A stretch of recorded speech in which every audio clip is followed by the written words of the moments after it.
watching News 3, the Southern Illinois news leader, live from WSIL TV in high definition. News 3 starts right now.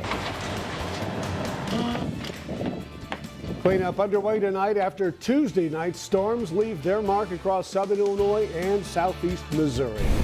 We have continuing coverage of the wild weather's impact across our region tonight. Good evening. Our new crews spread out across the area tonight to bring you stories of survival and recovery after Tuesday's horrifying storms.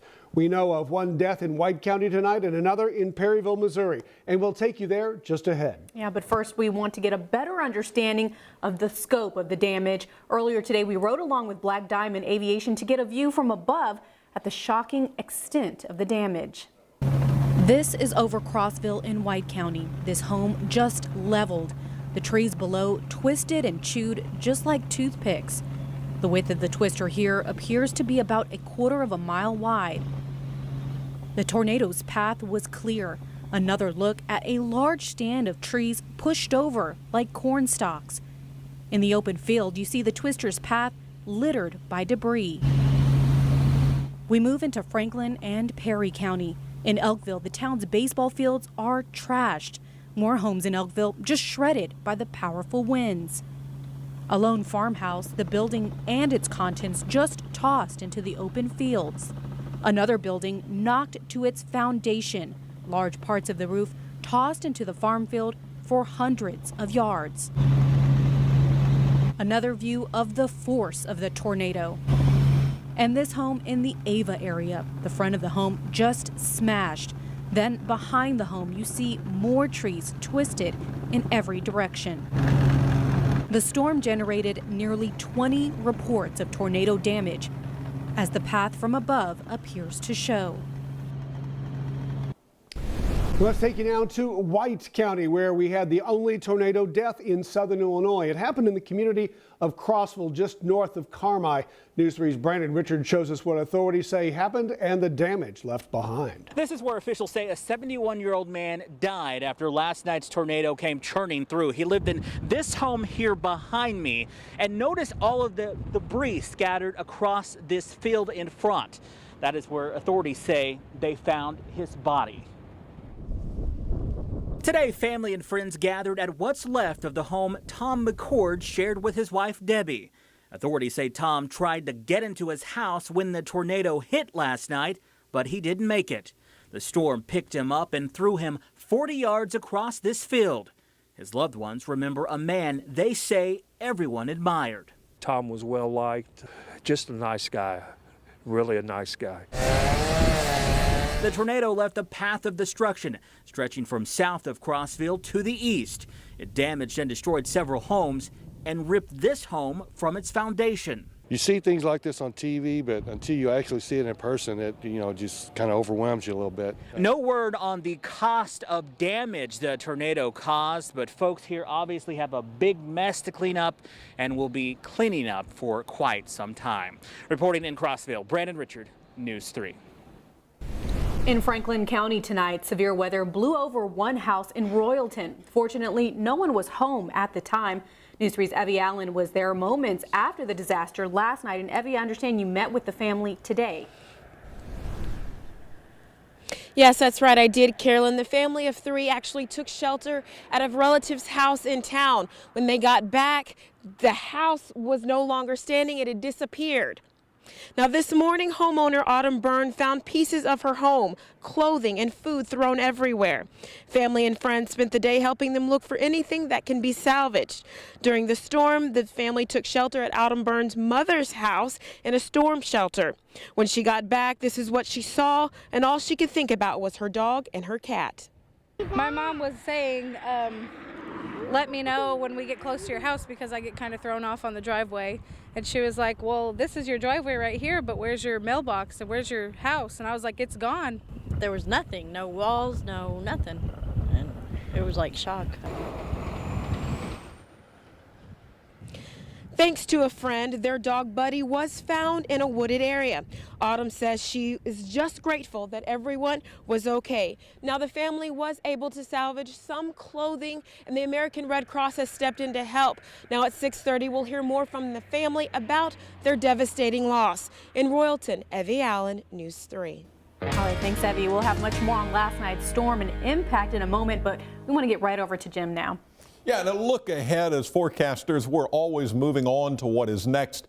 And what is next for us is much more quiet weather, but much cooler weather. And you felt it all day long. Our high temperatures, in most every case, came at midnight. Temperatures have been falling through the day and will fall quickly this evening. Harrisburg at the middle school already reporting down to 45, 47 in Carbondale. Dongola's at 51 and Poplar Bluff at Three Rivers still reporting 54 degrees. Everyone now reporting clear to mostly clear skies, maybe a couple of fair weather clouds around for another hour or so, and then I think clear the rest of the night. A light breeze possible as well. It looks like a low temperature around 33 degrees, pretty close to normal for this time of year, something we've not seen a lot of this winter. Tomorrow, a lot of sunshine, some fair weather clouds in the afternoon, but once again close to what we expect. 53 or so for a high, but then another little cold front expected to move through tomorrow night, and I think by Saturday morning we could see temperatures below freezing again. So we'll run those numbers down for you in the forecast. It's coming up in just a few minutes. Jim, thanks. Now to Jackson County, where the sheriff's office has completed a preliminary damage assessment. 46 homes took damage, with 12 considered a total loss. An unknown number of cars and other structures also suffered damage. 4 Jackson Countyans got treated at a hospital for injuries from flying debris. Doctors have released them tonight. And now the tornado crossed the Mississippi River near Rockwood and moved toward the northeast, hitting Ava and Virgins hard. Meteorologist Nick Housen got a first-hand look at the damage this morning. Cleaning up belongings strung out into neighboring fields and going through valuables and anything that can be salvaged was how these people in northern Jackson County spent the day. Trees snapped, pieces of what was once a home driven into the ground, and buildings and houses knocked off their foundations. Jeff Wisely was at work when the storm hit his home. I get the phone call from my neighbor who says, Jeff, you need to get home.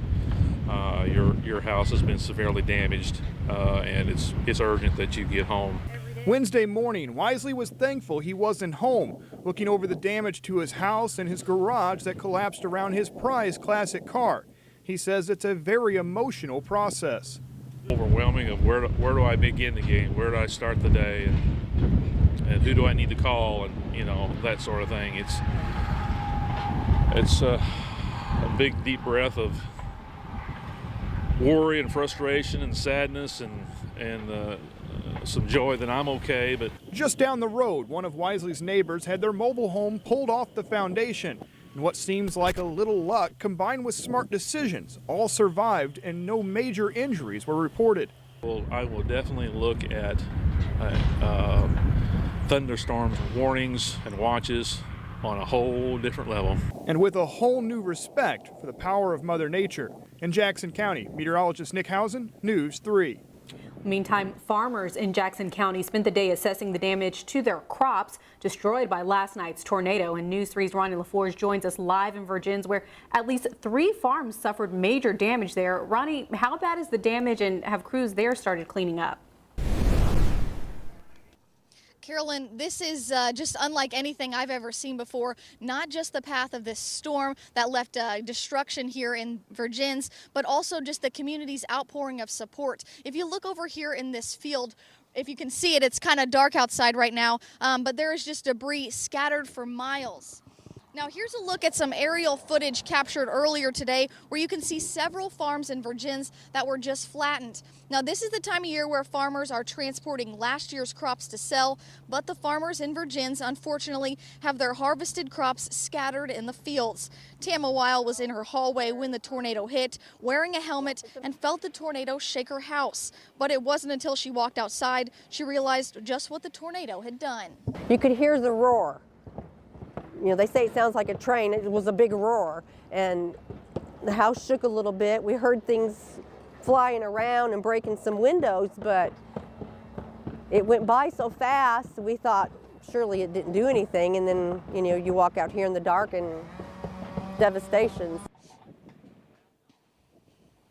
Yeah, she and her husband lost 8 sheds around their home that were full of tools and tractors, but luckily they only had minor damage to their house. Now, Wild tells me that friends and family have been helping them clean up since the storm moved out. Now, there's another farm just right over here. If you look off to my right, if you can see it, it's kind of dark outside once again, but it's just an acre away, and that was also flattened by the tornado. But everyone at these farms near Weil made it out okay. Now, these farmers say that they do have crop insurance, and they have insurance for their equipment as well, but they're asking for your thoughts and your prayers this evening as they plan to rebuild. Live in Virginia's Ronnie LaForge, News 3.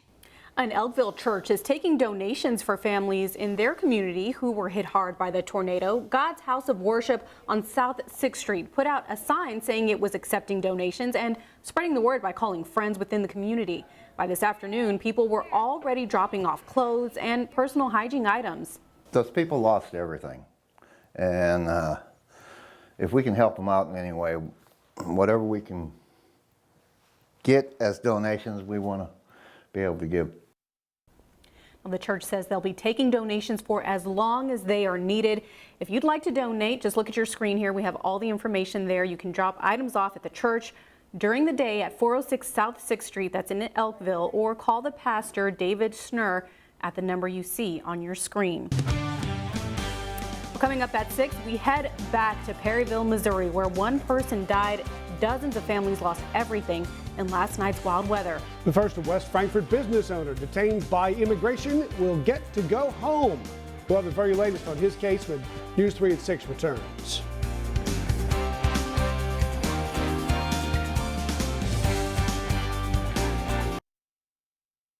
For breaking news and weather anytime, News 3 is always on at WSILTV.com, on your mobile device and social media. A West Frankfort man who spent nearly a month detained by federal immigration agents is on his way back home tonight. An immigration judge granted bond to Carlos Hernandez Pacheco this afternoon during a hearing in Missouri. News 3 was the only local media outlet at the Robert A. Young Federal Building in St. Louis when Pacheco walked out, hugged a friend, and then hopped in a limo to ride back to West Frankfort. Now, Carlos did not want to talk on camera today. Friends tell News 3 he just wanted to get home and see his family. ICE agents took Pacheco into custody on February 9th. Family and friends told us at the time Carlos had been trying to gain legal status in the U.S. for nearly a decade. Today, Pacheco appeared via video from St. Louis into a Kansas City courtroom where his lawyer was. The hearing ended at 2 o'clock this afternoon. Then friends posted the $3,000 bond and Carlos walked out around 3:30. Stay with News 3 in the coming days for updates on Pacheco's case. Well, what a difference a day makes. Just take a look at this scene of the Gateway Arch our photographer captured in St. Louis today. Will the sunshine we saw today stick around for a few days? Jim's forecast is up next.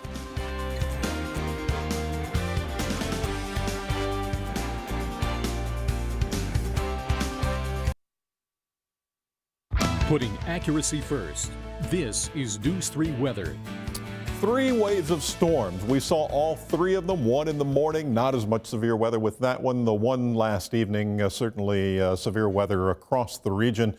And then this morning, some very strong storms. I saw several reports of wind gusts topping 60 miles per hour across southeast Missouri. There was some hail again this morning in southern Illinois. And now those storms continue to move away from us. The line is moving through the southeast right now. We've got lightning detection and display on. You can see a lot of lightning in this line and occasionally some warnings being posted by the National Weather Service offices.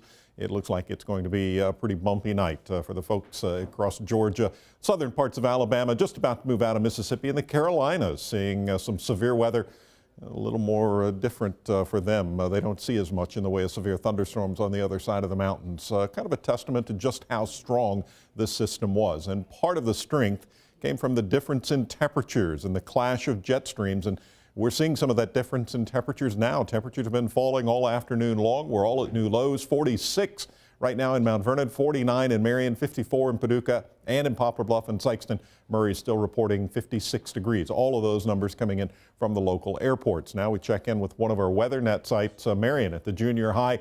46 degrees. The dew point has been on a nosedive. This is very dry air moving in this evening as well. It's one reason the skies cleared out real quickly this evening.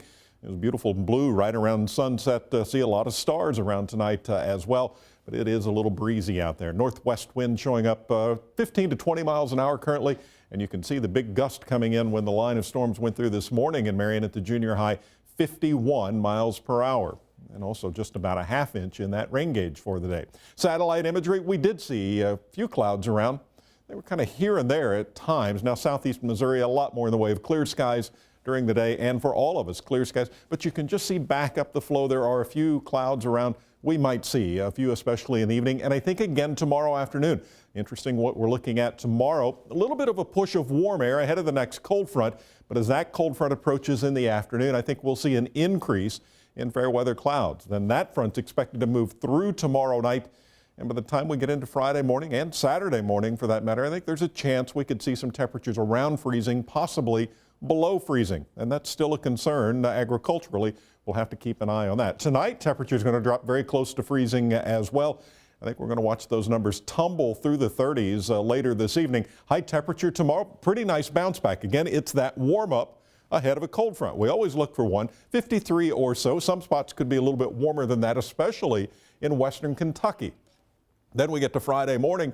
I've got 30 on the board, but I think I-64 corridor, we could be talking about some upper 20s. That's a concern for gardeners and any farmers. 34 Saturday morning, could be a 32 in some spots, but then it's another warm-up. We're going to bounce right back into the 60s, and that warm-up will bring a chance of showers. Could show up as early as Sunday. I think it's a little more focused in Monday. We'll fine-tune that. But the next few days, though, I mean, we have the sun shining. It looks like I always hate to say this, no disrespect in this, but at least the weather is cooperating with the cleanup because there's still a lot of cleanup to go. The weather is going to play along for a couple of days. All right. Thanks, Jim. Well, one of the hardest hit areas in our region from that severe weather last night was Perry County, Missouri, and multiple injuries were reported there along with one death. That's after a tornado ripped through that area. News 3's Tia Reinhardt joins us live now on the phone after touring damage there today. Tia, what did you see? Carolyn, I've been in Perryville all day, and the severity of last night's tornado was obvious the second you pulled into town. One of the main project crews we're working on today was fixing power lines. They were down all across town, and community members came out to strangers' houses. I mean, people didn't even know each other, and they were coming to help clean up debris and try to savor any items they could find of those nearly 60 families in Perry County that lost everything. Now, tonight at 6:30, I'm sharing a story with you guys of an 83-year-old woman. Now, she lost her entire home to the tornado, but the miracle here, she was inside and she survived. And her family story is definitely one to hear. Now, like you said, there was one death in Perry County because of the tornado, and that had everyone in the community feeling really uplifted and lucky to be alive. They were just really grateful for their lives, and you can see that spirit in my story tonight at 6:30. So be sure to catch that. For now, Tia Reinhardt, News 3. Tia, thank you. On tomorrow's News 3 this morning, a chance to help pay tribute to veterans. News 3's Callie Carroll has a preview. Coming up tomorrow on News 3 this morning, we're letting you know how you can help with Honor Flight. And I'm on the job helping straighten teeth in Southern Illinois. We'll see you right back here at 5 a.m. Just ahead, the Chicago Blackhawks will get a key player back in a trade. We'll show you. But first, the Saluki sophomore makes the Missouri Valley's most improved basketball team. Darren introduces us next in News 3 Sports.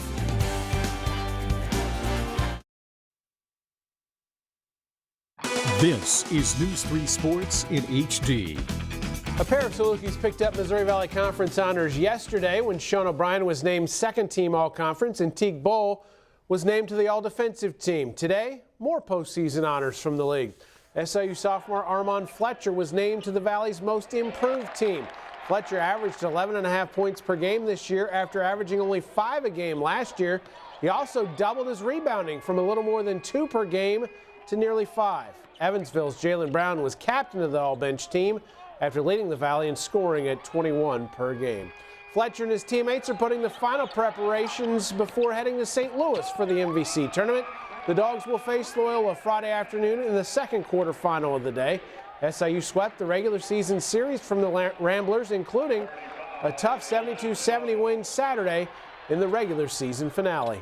I think both teams we have each other figured out. You know, it's going to be about who's ready to step up and make big shots, and we got to play a little better defense than we did on Saturday night against them. They're really good offensively, and if we play the same defense, it might be a little bit different game. We got to step it up on the defensive end for sure.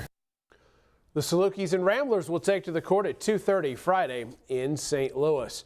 Postseason high school hoops will take center stage tonight. In 1A at NCOE, it will be Woodlawn and Meridian.